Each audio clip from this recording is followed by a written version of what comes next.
अगर आप मध्य प्रदेश से हो तो मेरा चैनल सब्सक्राइब करो।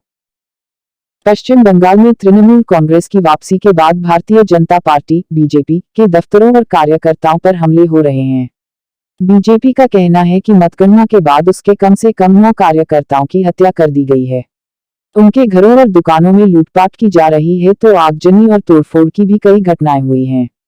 इस बीच ऑल इंडिया मजलिस-ए-इत्तेहादुल मुस्लिमीन एआईएमआईएम चीफ असदुद्दीन ओवैसी ने हिंसक घटनाओं की निंदा करते हुए ममता बनर्जी को नसीहत दी है कि लोगों की जिंदगी बचाना उनका पहला कर्तव्य है।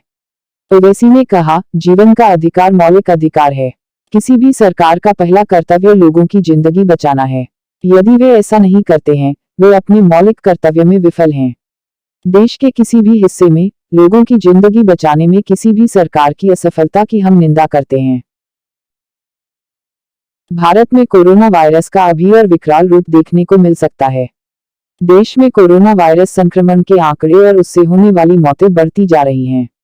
अमेरिका स्थित institute for health matrix and evaluation (IHME) का अनुमान है कि अगर कठोर कदम नहीं उठाए गए तो 1 अगस्त तक भारत में 10 लाख से ज्यादा कोविड मौतें हो सकती हैं। इससे पहले संस्था ने इस तारीख तक 960,000 मौतों का अनुमान लगाया था। IHME ने कहा कि हेल्थ सिस्टम को मजबूत करने के लिए कठोर कदम उठाए बिना, सोशल डिस्टेंसिंग का पालन और फेस मास्क के प्रभावी इस्तेमाल के बिना भारत की स्थिति काफी खराब दिखती है। IHME वाशिंगटन विश्वविद्यालय में एक वैश्विक स्वास्थ्य अनुसंधान केंद्र है। कोविड-19 पर इसके अनुमानों को व्यापक रूप से मजबूत मॉडल के आधार पर स्वीकार किया गया है।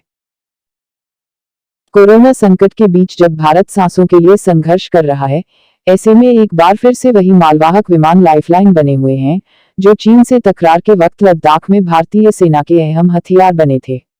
लद्दाख में चीनी टकराव के वक्त सुर्खियां बटोरने वाले भारतीय वायुसेना के मालवाहक विमान C-17 ग्लोबमास्टर एक बार फिर से अपने प्रयासों के चलते चर्चा के केंद्र में हैं। विदेशों से ऑक्सीजन, दवाएं और कोरोना राहत सामग्रियों को लाने के लिए भारतीय वायुसेना के C-17 ग्लोबमास्टर 3 बेड़े ताबड़तोड़ मेहनत कर रहे हैं। फिलहाल C-17 के 8 भारी भरकम विमान नियमित रूप से अंतर्राष्ट्रीय और घरेलू स्थानों पर उड़ान भर रहे हैं, जिससे ऑक्सीजन की भयावह कमी को दूर करने में मदद